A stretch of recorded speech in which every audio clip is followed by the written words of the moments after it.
తెలుగు ప్రేక్షకులందరికీ నమస్కారాలు. ముద్గల పురాణంలో గణపతికి 32 స్వరూపాలు ఉన్నాయని చెప్పారు. అందులో శైవాగమాలలో ఒక 16 స్వరూపాలు చాలా ముఖ్యమైనవి చెప్పబడ్డాయి. ఈ 16 స్వరూపాలు 16 రకాల ప్రయోజనాలని ఇస్తాయి. మన జీవితంలో వచ్చే 16 కష్టాలని తీర్చడానికి అందులో ప్రతి స్వరూపానికి ఒక ధ్యాన శ్లోకం ఉంది. ఇది మంత్రం కాదు, శ్లోకం. అందుకనే ఎవరైనా, ఏ కులం వారైనా, పెద్దవారైనా చిన్నవాళ్లైనా కూడా చేసుకోవచ్చు. ఆ ధ్యాన శ్లోకాలని 7 రోజులు కాని 11 రోజులు కాని ఒక మండలం ఈ ధ్యాన శ్లోకాలని పఠిస్తూ ఆ స్వామిని ఆరాధిస్తే కనుక తప్పకుండా గణపతి అనుగ్రహం కలుగుతుందని వేద పండితులు చెప్పారు. ఆ ధ్యాన శ్లోకాలు ఏమిటి అనేది ఈరోజు నేను మీకు ఈ వీడియోలో చెబుతాను. శ్రద్ధగా వినండి. ఈ షోడశ గణపతిలలో మొట్టమొదటి గణపతి స్వరూపాన్ని శ్రీ బాలగణపతి అని పిలుస్తారు. ఆ గణపతి యొక్క ధ్యాన శ్లోకాన్ని నేను చదివి వినిపిస్తాను, శ్రద్ధగా వినండి. కరస్థ కదలీ చూత పనశేక్షక మోదకం బాలసూర్యమిమం వందే దేవం బాలగణాధిపం. ఇది శ్రీ బాలగణపతి ధ్యాన శ్లోకం. ఈ ధ్యాన శ్లోకాన్ని ప్రతిరోజు 32 సార్లు భక్తితో పఠించగలిగితే కనుక బుద్ధి వికాసం కలుగుతుందని చెప్పారు. కొన్ని కుటుంబాల్లో చూడండి, పిల్లలకి చదువు ఎంత నేర్పించినా తలకెక్కదు. ఇంకా తల్లిదండ్రులు, టీచర్లు వాళ్ళని తిట్టి కొట్టినా సరే పాపం వాళ్ళకి తలకెక్కదు. వాళ్లే చెప్పేస్తారు, మీరు ఎంత నేర్పిస్తున్నా ఎక్కట్లేదని. అలాంటప్పుడు ఆ పిల్లల చేత ఈ శ్లోకాన్ని ప్రతిరోజు 32 సార్లు చదివించగలిగితే కనుక బుద్ధి వికాసం కలిగి బాగా చదువుకుంటారు. రెండవ గణపతి స్వరూపాన్ని శ్రీ తరుణ గణపతి అని పిలుస్తారు. ఆ గణపతి యొక్క ధ్యాన శ్లోకాన్ని నేను చదివి వినిపిస్తాను, శ్రద్ధగా వినండి. పాశాంకుశాపూపక పెద్భజంబూ స్వదంతశాలీక్షుమపి స్వహస్తైః ధత్తే సదా యస్తరుణారుణాభః పాయాత్సయుష్మాం స్తరుణో గణేశః. ఇది శ్రీ తరుణ గణపతి ధ్యాన శ్లోకం. ఈ శ్లోకాన్ని ప్రతిరోజు 32 సార్లు పఠించారనుకోండి, కార్యసాధనకి కావలసిన దీక్ష, ఆ కార్యసాధన వల్ల సిద్ధి, ఆ రెండు లభిస్తాయట. అంటే అర్థం ఏమిటంటే, మనం ఏదైనా ఒక పనిని ఆరంభించామనుకోండి, కొన్నాళ్లకు ఆ పని మీద ఆసక్తి ఉండదు. అలాంటప్పుడు ఈ తరుణ గణపతి ధ్యాన శ్లోకాన్ని పఠిస్తే కనుక దానికి దీక్ష దొరుకుతుంది, అలాగే సిద్ధి కూడా కలుగుతుందని చెప్పారు.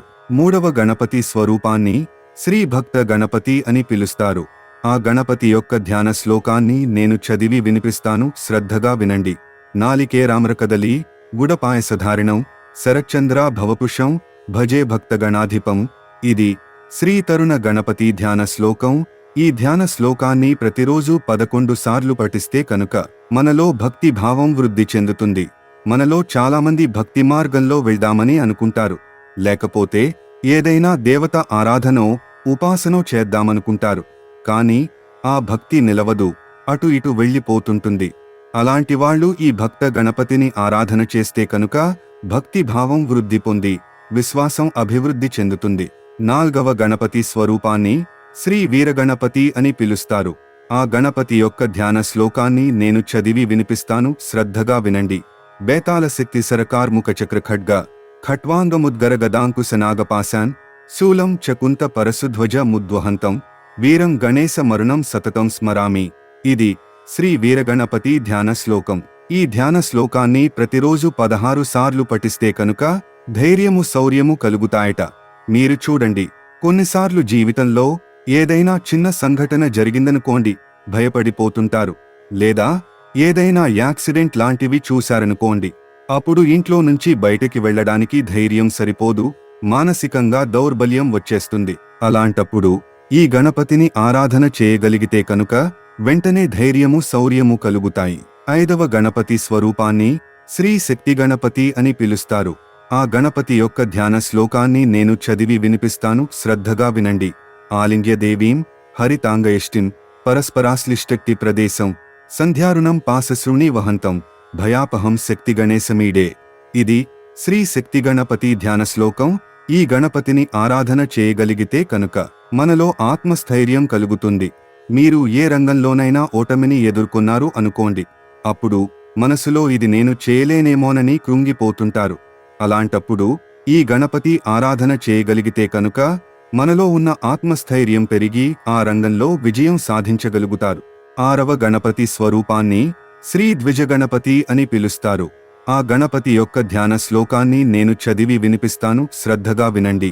యం పుస్తకాక్ష గుణదండక మండలు శ్రీ విద్యోతమాన కరభూషణ మిందువర్ణం స్తంభేరమానన చతుష్టయ శోభమానం త్వాం యః స్మరే ద్విజగణాధిపతే స ధన్యః. ఇది శ్రీ ద్విజగణపతి ధ్యాన శ్లోకం. ఈ ధ్యాన శ్లోకాన్ని ప్రతిరోజు 16 సార్లు పఠిస్తే కనుక క్రియేటివ్గా ఆలోచించే శక్తి పెరుగుతుంది. కొంతమంది చూడండి, వాళ్ళ ఫీల్డ్లో చాలా క్రియేటివ్గా ఆలోచించవలసి వస్తుంది. అలాంటప్పుడు ఈ గణపతి ఆరాధన చేయగలిగితే కనుక వెంటనే క్రియేటివ్గా ఆలోచించే శక్తి పెరుగుతుంది. 7వ గణపతి స్వరూపాన్ని శ్రీ సిద్ధి గణపతి లేదా పింగళ గణపతి అని పిలుస్తారు.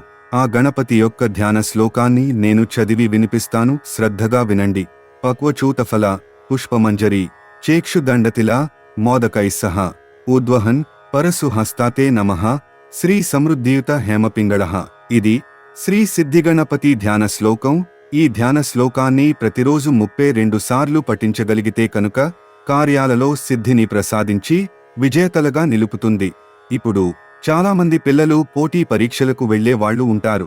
అలాగే 10th, ఇంటర్, డిగ్రీ పరీక్షలు రాసేవారుంటారు. వీళ్లు కనుక ఈ సిద్ధిగణపతి ఆరాధన చేయగలిగితే కనుక వాళ్ళని విజయవంతులని చేస్తుంది.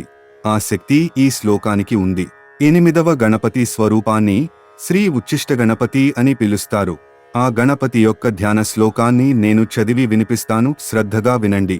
నీలాబ్జదాడిమి వీణాశాలి గుంజాక్ష సూత్రకం దధదుచ్చిష్టనా మాయం గణేశః పాతుమేచకః ప్రకాంతరేణ సారియో నిరసాస్వాదలోలుపం కామమోహితం. ఇది శ్రీ ఉచ్చిష్ట గణపతి ధ్యాన శ్లోకం. ఈ ధ్యాన శ్లోకాన్ని పఠిస్తే కనుక ఈ గణపతి కోరికలని చాలా శీఘ్రంగా తీరుస్తాడు. సాధారణంగా ఈ గణపతిని తాంత్రికమైన మార్గంలో పూజిస్తుంటారు, కానీ సాత్వికమైన మార్గంలో కూడా పూజించుకోవచ్చు. కానీ ఆరాధన మాత్రం చాలా జాగ్రత్తగా చెయ్యాలి. చిన్న చిన్న లోపాలు చేసినా సరే ఈ స్వామి సహించడు.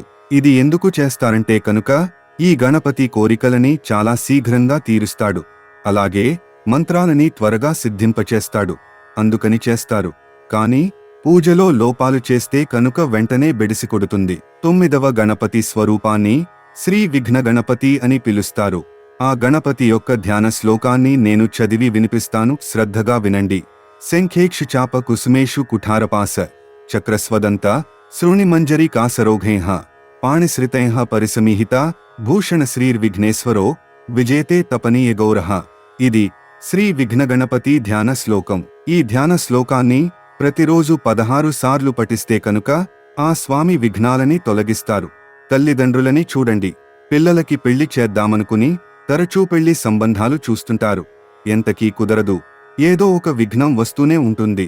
అలాగే ఉద్యోగం కోసం ప్రయత్నిస్తున్న సరే విఘ్నాలు వస్తూనే ఉంటాయి. అటువంటప్పుడు ఈ విఘ్న గణపతిని ఆరాధన చేస్తే చాలు, విఘ్నాలని తొలగిపోతాయి. 10వ గణపతి స్వరూపాన్ని శ్రీ క్షిప్రగణపతి అని పిలుస్తారు.